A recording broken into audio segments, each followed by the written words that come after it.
In this video, I want to talk about this decision that Namco just won't seem to let go with this character. And that decision is to make your 10 frame Punisher the worst in the game. Now, for those who don't know, Asuka only gets a jab on a 10 frame punish. Now, this is a big deal, not just as a block Punisher, but also as a whip Punisher, which I will describe in more detail in a wee bit. But because her jab is only 10 frame, this really limits her punishment, especially against characters who can abuse -10 moves on her, such as Armor King while standing 1, Brian while standing 3, Katarina down for 2-2, and other -10 moves. So those moves become very abusable on Asuka because all she gets is a single jab. That's natural. Now, a lot of people say, but you have strings off the jab to make it as a mix-up. But unguaranteed damage is never better than guaranteed damage, obviously, right?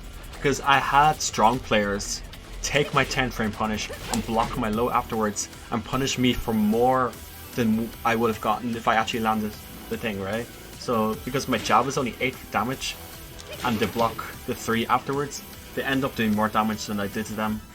So this is obviously a big deal. Now, but the biggest deal why this is a big problem at higher level is because, for example, if you do jab into jab as a pressure tool with any character against Asuka, because she has nothing natural off her jab and nothing natural off her downward one, she actually has to commit to moves to whip punish from sidestep on small recovery moves such as jabs and downward ones. So for example, like this is me doing downward one straight away. So even if I landed the downward one, I have nothing natural off the downward one. So it doesn't even matter if I land it anyway.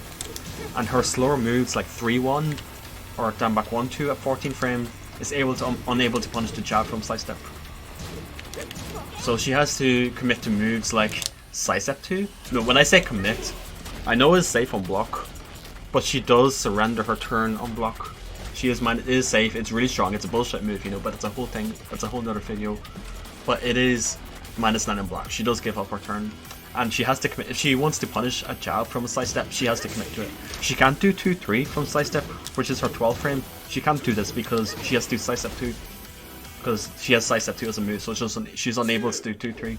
She's unable to do sidestep magic 4 as well as a punish because of sidestep 4. So she has a huge problem at high level at dealing with small whiff recoveries, because her punishment on small openings at high level is maybe the worst in the game, because she has nothing natural off her jab, nothing natural off her downward one, and her wall standing for 11 frame punish is pretty weak.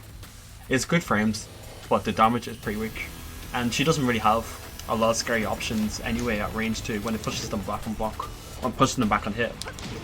Like, she has Den 2 to check them afterwards, but you know, people who know the matchup will just take the wall standing for and hit and then just move back, reset the neutral, you know. So her small punishment is maybe actually the worst in the game. Her small punishment on the small openings, like small whip punishes or -10, -11 moves, is maybe the worst in the game. So that's why I think she needs a 10 frame punisher, like, because there is no reason for her to not have a 10 frame punisher. I don't know why Namco are so stuck on this super outdated design decision, but it is beyond the point where she really does need a 10 frame punisher at this point.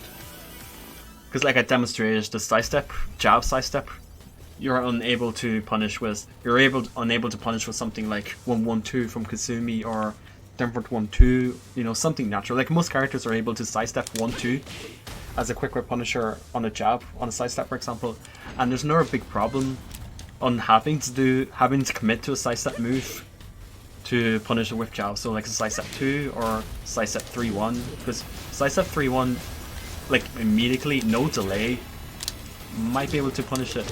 It does, okay, but the problem is you have to commit to the 3. You can't even like sidestep with confirming jab. See the jab whipped and then whip punish it.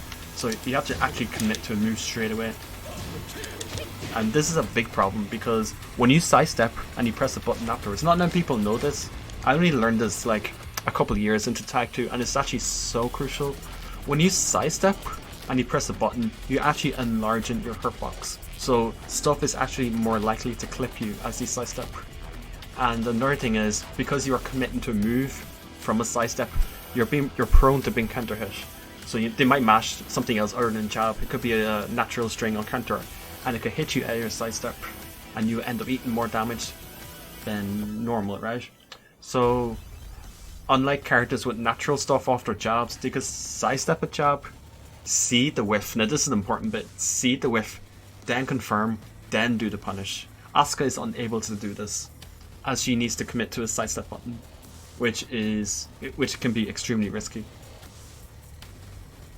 And even if not risky, she generally has to give up her turn on block with either sidestep 2 or sidestep 3 on block or sidestep then back 1. You know, she kind of puts herself in a little mix-up situation anyway on block.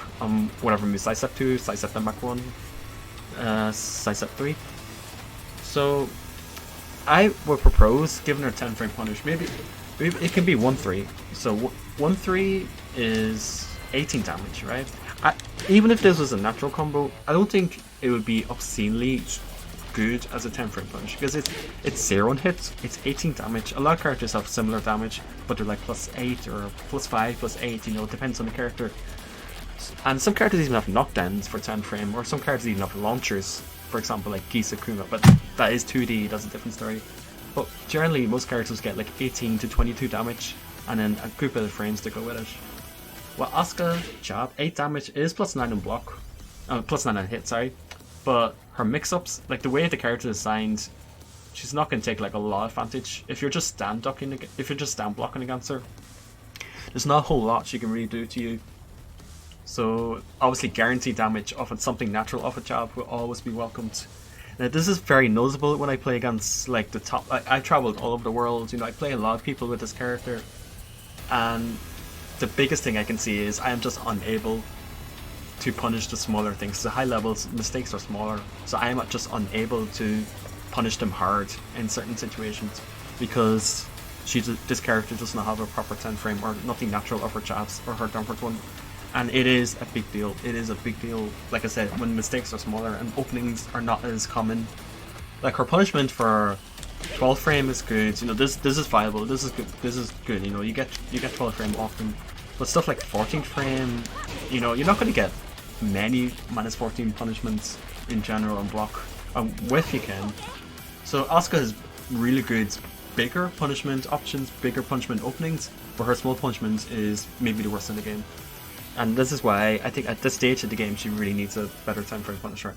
If not 1-3, it could be a whole new move. It could be like a jab 1+2. It could be really bad on block, so you wouldn't even use it in her jab pressure game. It could jail on block, you know? Just something exclusively used as a punisher that doesn't add to her already pretty strong jab game with the extensions.